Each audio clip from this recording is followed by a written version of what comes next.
Hello everybody, welcome to Lido Fine Art. Today I'm coming at you with a time lapse of one of my comic panels, in addition to somewhat of a scary story slash my experiences at a haunted house that I went to with my friend in, I want to say, late November of last year.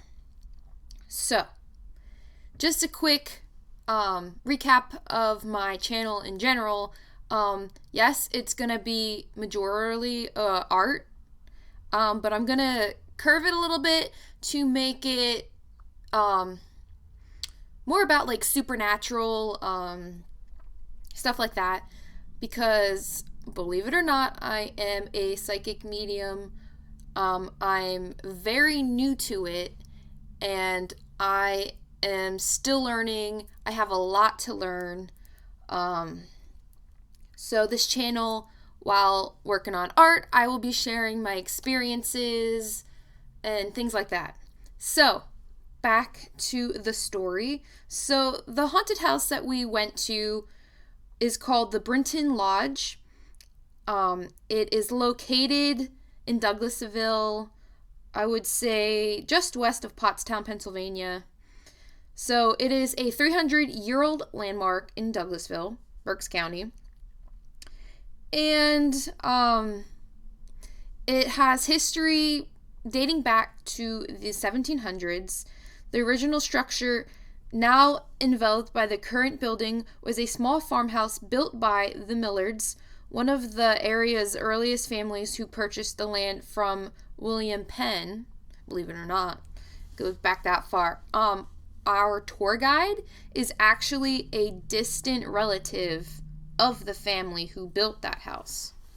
So that in of itself was cool.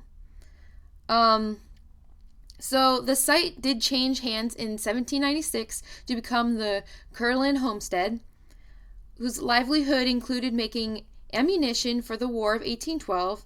Several years later, the Schuylkill River Canal ran through the property, and rumors circulated that the site was a stop on the Underground Railroad. And just real quick right now, if it sounds like I'm reading off, I am. I'm reading off the BrintonLodge.com website, just because I didn't want to get any of my facts wrong. So if anyone wants to go look and check it out, especially if you live in Pennsylvania and you're interested, you can go check it out on BrintonLodge.com. And tours are, I believe, I want to say they start in October, and they actually ran till, I want to say, New Year's, but then they took a break, but you'll see the schedule on there. Anyway, in the early 1900s, the Whitmans, a wealthy family with ties to the Philadelphia iron industry, purchased the property and lavishly expanded the farmhouse to an opulent 28-room mansion. When the site came under the ownership of Reading hotelier Caleb Brinton during Prohibition, it became an exclusive gentleman's club. As legend has it, Brinton handpicked his guests, letting in only the rich and famous from near and far. So that's what they have under the information of the Brinton Lodge. They don't go too much into detail because they want you to experience, the phenomenon yourself, and they want you to kind of gauge what you feel, and then you check back with what the tour guy says and see if your stories match. For me, when I was there, it was crazy, actually. So I will get into what happened when I was there with my friend. So let me just backtrack in the context of even like the reason why I went there with my friend. So when I was a kid, there were some rare occasions when I felt like I was being watched, and I was extremely sensitive to the emotions of other people around me. And it's weird because I never really thought much about it, but that's one thing my whole life that I had experienced. Like, I don't know, what's a good example? Like my best friend, if she was sad, I'd pick it up immediately, and I would just be like, hey, yo, what's up? you're not feeling so good, are you? And, people didn't really think much of it. I didn't think much of it. I thought it was a normal thing. Some people were good at it, or some people were good at it, and some people weren't. It's just, something people, can do. But anyway, so about the same time I had started listening to, it's funny, I started listening to this podcast called And That's Why We Drink. And because of that podcast, I started paying closer attention to the things around me.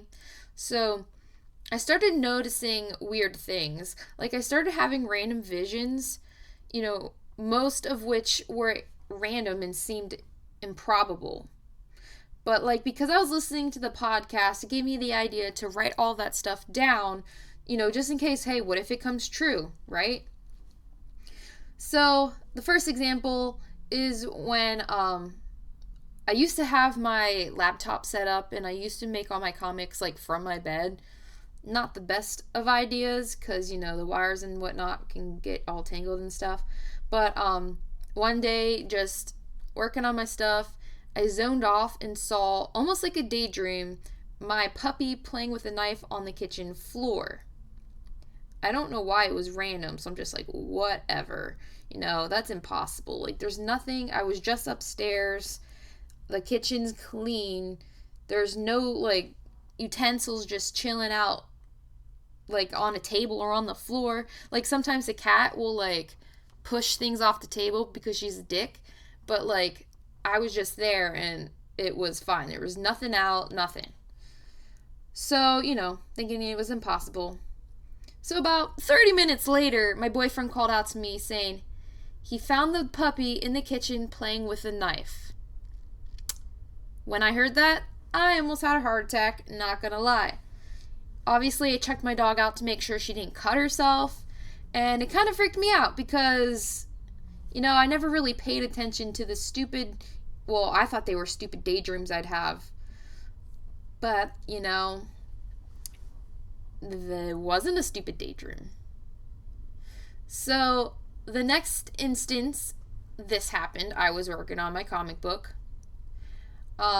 Pretty much the same scenario, but this time when I zoned out, I saw 4 tires of a car.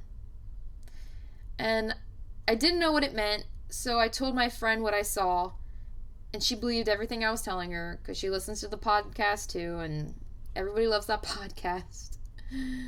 So, yeah. So I saw 4 tires. They didn't look quite right, but I didn't know if they were flat or whatever. I just saw 4 tires that didn't look quite right. So 3 days later, I found out all 4 of my tires were missing a third of their air, since it went from 80 degrees Fahrenheit to 30 degrees in a matter of 2 days. My tire light pressure thingamajiggy came on, and it didn't turn off until all my tires were filled. So, yeah. Another example, 2 weeks in a row, I had a number pop up in my head. Sometimes it happens. Again, I don't think much of it. But now that I'm, writing all this stuff down, I'm also telling my friend as these things are happening, just so I have another, I don't know, it's proof that I'm not making it up. So, turns out each number was the Powerball number for that week. And being the dummy that I am, I didn't play them because I thought I was being crazy. Because, numbers sometimes pop up in my head and I'm just like, okay, whatever. But, it's weird too. Because I feel like from all the research that I have done, spirit doesn't, how do I explain this?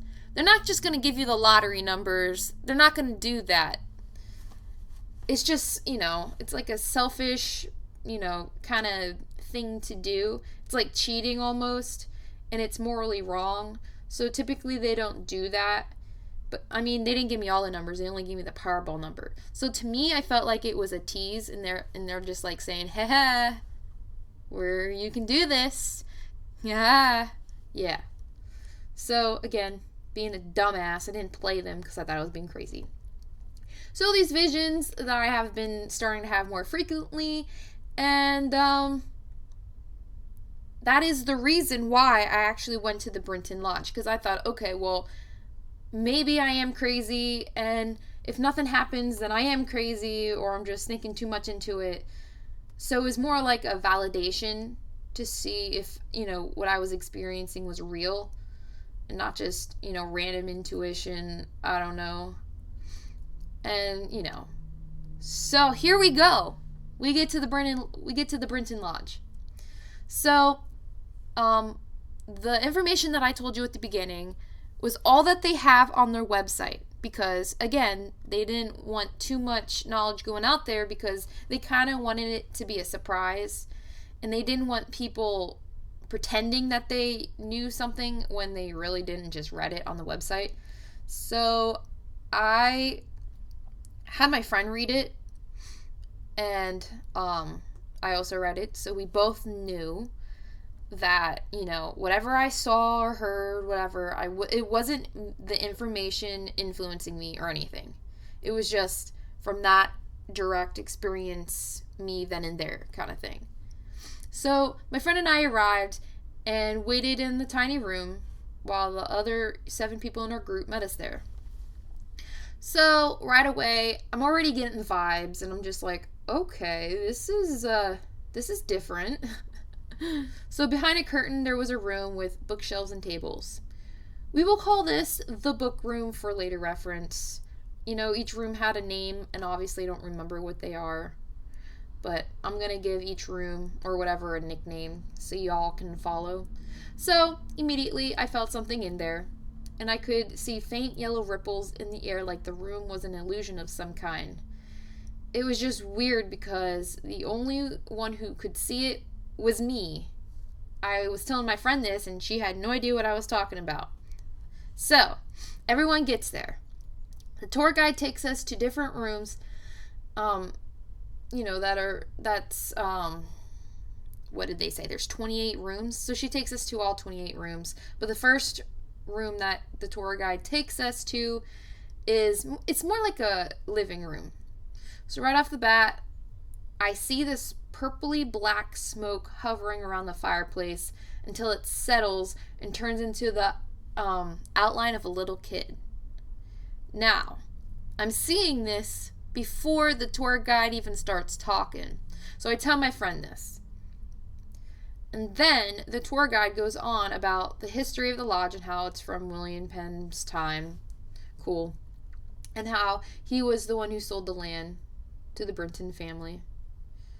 Alright, so then she starts mentioning the ghosts that have been seen in this room. And guess what? One was of a little girl. And she likes to visit the room that we were currently in. And sometimes a purple mist is seen there as well. And when I heard her say that, my friend and I looked at each other like, what the hell?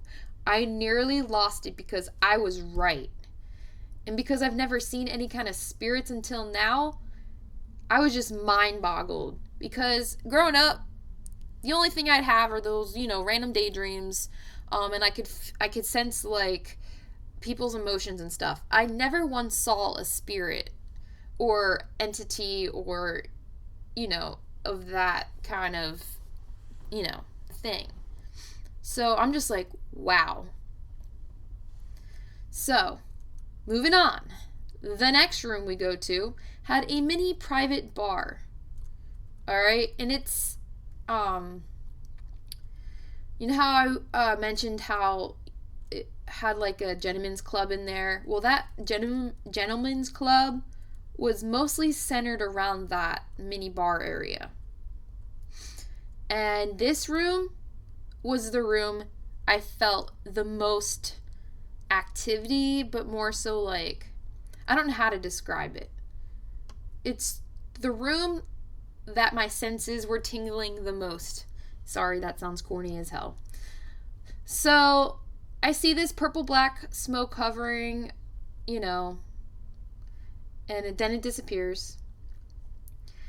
And then, the second I even walk in the room, the air got extremely heavy. and my chest began to hurt like I was about to have a heart attack.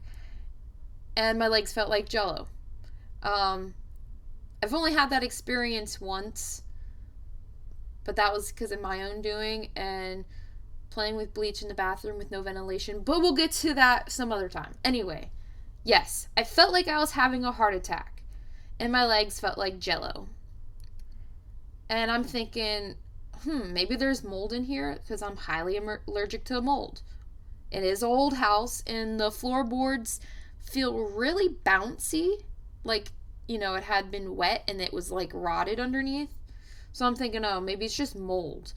And then, of course, my friend's asking me, hey, what's wrong? You look like you're struggling.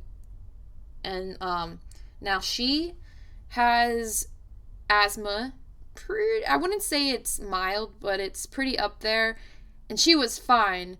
And she's allergic to mold too, I believe. So if that was, mold that I was feeling, she'd be feeling it too. But she didn't feel anything. So I'm telling my friend this. And then I guess the tour guide heard me talking to her.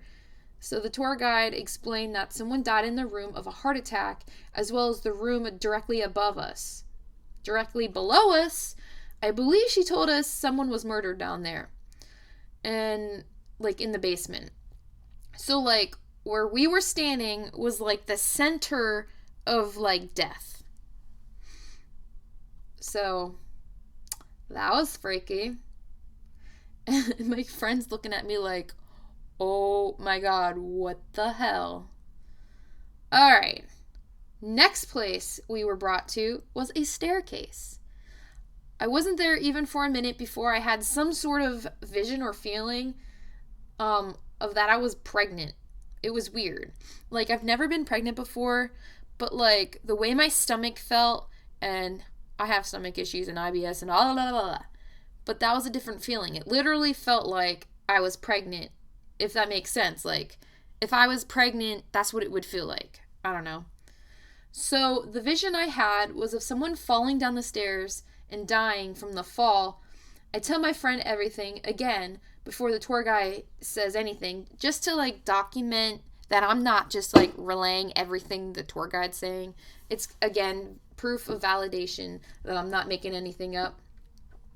So then the tour guide says, without even hearing me, she just tells the group, someone fell down the stairs to their death, and a pregnant lady had tripped, almost falling down the stairs, only to be grabbed by an invisible force to save her from falling.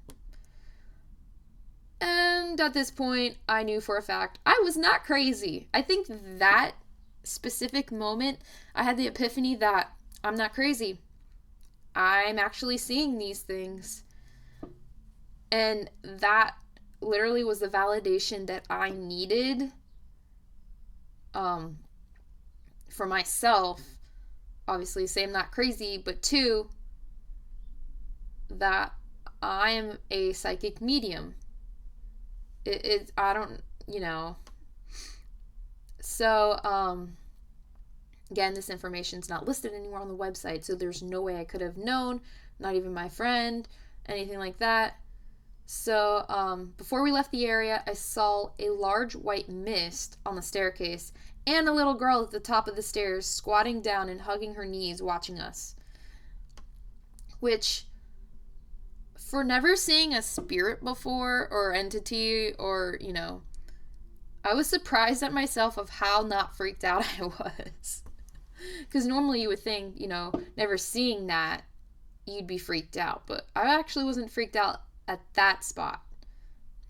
So then we went up the stairs, passing a little cutout of a room where people have played with a Ouija board. Of course, a Ouija board. The tour guide included. We came upon a room and I felt super uneasy, like something angry was watching me. And it was from that point on that that's where I had that not so good feeling. So as I found a place to stand near my friend, an orangey yellow cutout of a man on the bed caught my attention. He was watching us. It was kind of creepy, not gonna lie. Again, I tell my friend what I see. As the tour guide is talking about how a woman used to get beat and hid from her father in here. My friend freaks out because she felt something touch her face. I was standing right next to her, obviously like not up against her, not touching her or anything, and no one was near her. So, yeah. So, while that was happening, one of the guys in the group just happened to take a picture of her. And when he played it back on his iPhone, in the photo, there was a white mist almost as tall as her in front of her. Because I was too concentrated on the guy on the bed, I didn't notice. So, obviously, I believe her. She's not going to make it up. Later, we are shown photos of the room that other tour groups had taken. And one of them, we saw a man's face in one of the mirrors. And another one, we saw a face of a woman holding a baby with a man behind her. And it was the same man that I saw on the bed. Even though it was like an outline, it was exactly like the hair shape, the jaw shape, everything. Like, it was crazy. So, then we move on to the last room. And we ended up in the book room that, that I was referring to, in the beginning, where I had seen those ripples. I get in there and immediately my head starts pounding. I feel woozy and paranoid. My eyes also kept shifting to the giant mirror that was hanging above the fireplace. Basically, the tour guide said that this room, she has seen a shadow person. And of course, I'm thinking, as you most likely, this is what happens when you play with Ouija boards. Yes, the house is already haunted from, the previous families and, the deaths that occur in here. But don't play with the Ouija board to talk to them, because you're not just going to get that. You're going to get everything else that's probably not good. So, the tour guide casually mentioned that a college student doing a paranormal investigation was scratched. Of course he was. It's a shadow person. You're playing with Ouija boards, right? Of course he's going to get scratched. But that was the only instant that happened. And I'm just like, yeah, for now. So she also tells us that the mirror has been with the house since it had been built.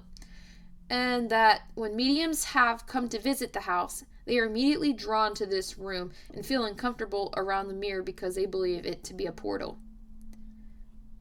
Yo, remember when I said when I first walked in there and was waiting in that waiting area and peered behind the little curtain into that room?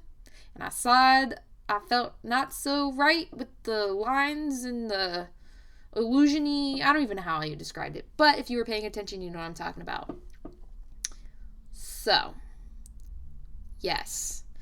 And before we left the tour, our guide showed us a picture of the shadow person someone took with their phone. And let me tell you guys, that freaked me the hell out. And when I looked at it, I got the worst case of EBGBs, fear. I was freaked out. I wanted to leave. And I don't know if it was more the fact, I don't know how to describe it. I don't want to say it was because the picture scared me. It was more I knew that thing was there. He was watching me right now, and he wanted us to leave. That kind of feeling. And it was with demons, their vibration is low, and you get this sense of doom and fear that they, give off because they want you to be fearful so they can consume that energy. So I'm just I needs to go. Okay? So, and right before the tour guide was done, she let us walk around and do our own little investigations. But, back to the photo. I looked at the photo, and again, I have another vision thingy. And you know what I saw? A creepy freaking smile. No face really attached to it. Just a black, and then this creepy ass smile. Was not a fan. It was just pitch black, and then that creepy smile. At that point, my friend and I were like, I'm out. And booked it to the car. That was after a little investigation, though. So we saw that photo, and I got that vision, and we're like, we're out. And just so you know, you guys, my friend and I we made the most stupid mistake. Okay, you want to know what that mistake is? We didn't cleanse ourselves right after we left.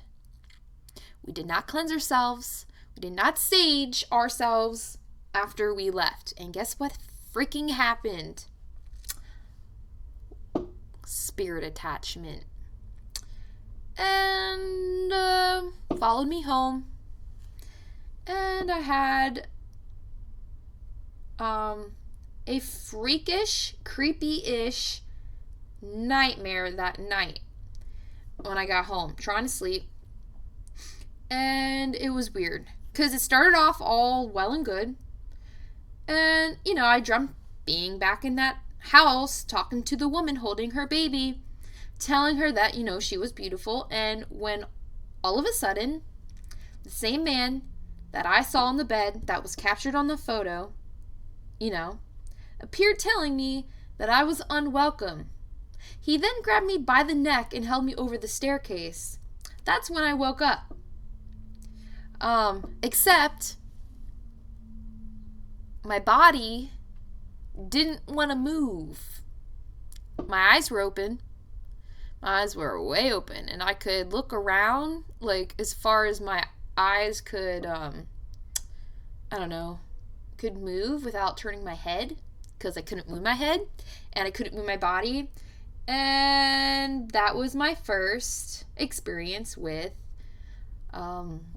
sleeping paralysis. So, what did we learn? If you go to the haunted house, or if you go to a haunted house, do you really need to be there? Why are you going there? Are you going for a learning experience? Like, what is your true motive? Because if you're just doing it for fun, maybe don't. And if you do, research ways to clean your aura, your being, everything, so you don't have any spiritual attachments. Because I wish I would have done that, and I didn't. And for like a month after visiting that house, I had nightmares. I felt something in my room at like, every time I tried to go to sleep, I felt something was watching me in my room. And I've never ever had that experience in my house, really. I don't think I ever really did. Maybe once or twice. But I never had that feeling of doom and fear. It was more like, what was that? Oh, okay. And maybe it was just because I wasn't really aware, and I just thought, oh, it was just a shadow, something casting it against the wall, whatever. But no, I'm not kidding you. For a month, there was something, and it started escalating too. So I went from realizing, okay, there's something there, to the point where it was there, and it knew I knew it was there, and it gave off this horrible feeling like it hated me. It just, oh my God. So, some nights it got so bad that I couldn't sleep in my room. And mind you, my room is actually in the basement just because I have a lot of stuff, and it's big, and it's, But anyway, my room's in the basement. It's not creepy or anything. It's a finished basement. It's like any other room in the house. But anyway, there was one night, I remember, I was laying in my bed trying to go to sleep. I wake up at like 2:30 or 3 o'clock in the morning, and I could feel it was staring at me. And I started becoming really good at picking up motion. So like I can tell when there are spirit around me, but I can't see them yet. I'm not that far yet, but I can feel it when they're around. And I don't know how to describe that feeling. But anyway, I was laying in bed, and I wake up at 2:30 or 3 o'clock in the morning, and I feel it. And you know what it feels like? It feels like something was pacing around to I was on the left. There's a big area here to the left of my bed, and it felt like it was pacing back and forth and then around me like I was its prey, like it was stalking its prey. And that creeped me the hell out to where I had to go up to, the living room and sleep up there. And then it wasn't as bad. So that was one night. And then there was another night where my printer, it was 3:00 exactly, my printer started going off, and it was turned off. So computer wasn't on and the printer wasn't on, but it turned on by itself and started making this screeching sound that woke me up and scared the hell out of me. Okay? And then after maybe I'm thinking, oh, it's a brand new printer, it's cleaning itself, maybe it does this stuff, I'm not really used to it. And I'm asking, of course the next day I asked my brother, hey, does the printer, do that? And he's like, no. He's had that printer for like 2 years and it's never done that. So, it went off at 3:00 in the morning, freaked me the hell out to where I was like, nope, not sleeping down here anymore. And I went back upstairs. All right, another night. This one's my favorite. Well, most terrifying. So I have to get up at work for about 5, I want to say I have to get up by 4:45, 5:00 a.m. in the morning, because we have to get Amazon. We have to make sure we can let the Amazon driver in so we can drop off his skid of packages, whatever. So 4:45, 5:00 is when I wake up. Now, so my phone goes off at what I think it is, 4:45 or 5:00 in the morning. My phone even says it, 4:45 in the morning. I'm like, okay, time to go to work. Clock in my kitchen, the microwave, says the same time, just because I always look and try to time myself as I get ready and whatnot. The clock up there is like 3 minutes slow or whatever. And then I get to my car and the time is different. And I'm thinking, wait a minute. I wonder if my car just because it's an old car, so I thought maybe it malfunctioned or something, or maybe I forgot to turn the hour back. I don't know. Because, I wanted to say it was a bit past daylight savings or whatever, but I couldn't remember if I've, fixed the clock in my car, because sometimes I get lazy and I don't turn it. I know there's people out there that do it too. I know you. You'll just wait until it's time to just let it go, and then it's the right time again. But no. So I'm like, okay, whatever. I must have either forgotten to flip it back, or, my car's old and it malfunctioned, whatever. And then I get to work. I go up, upload the scanners, get it ready, and I'm looking at the time because I'm thinking, Amazon should have been here by now. Why aren't they here? And guess what time it really was? The scanner was back an hour. And then I look at the clock on the wall. It was also back an hour. But then I looked at my phone and it said it was an hour ahead. So then I turned on the computer and the time matched the scanners, the clock on the wall, computer, what else? We have another clock in there. But they all said the same time, and I'm just thinking, what the hell? Why did my clocks at home say something different? So it turns out I didn't get up at 4:45. I got up at 3:30 or 3:45. All the clocks in my house malfunctioned, and I got up an hour early than I should have. Which is weird because, when your alarm is set, it's set and it goes off at the right, I don't know. Anyway, all I'm going to say is the entity that was in my house messed with the clocks in my house to making me think it was an hour ahead, really, when it was an hour back. That was fun. I got there an hour early, so you know what I did? My ass took a nap because I was tired of being traumatized. So that was that. And then, a month of, getting up, feeling something watching me, I got tired of it. So I did some research, right? And they say, sage your house, with the prayer, have the intention that you want to clear the house and, stuff like that. So I did that. I did it a 1 week and I was fine. I was actually fine for about a week and a half. And then stuff started happening again. So I saged again.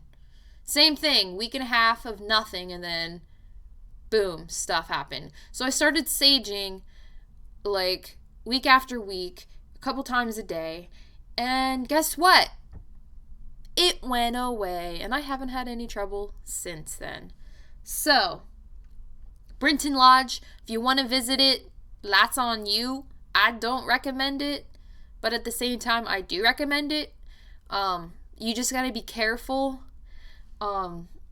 So that was my creepy, scary story / medium experiences from the Brinton Lodge in Douglasville, Pennsylvania. I hope you guys like my story, and I will see you next time.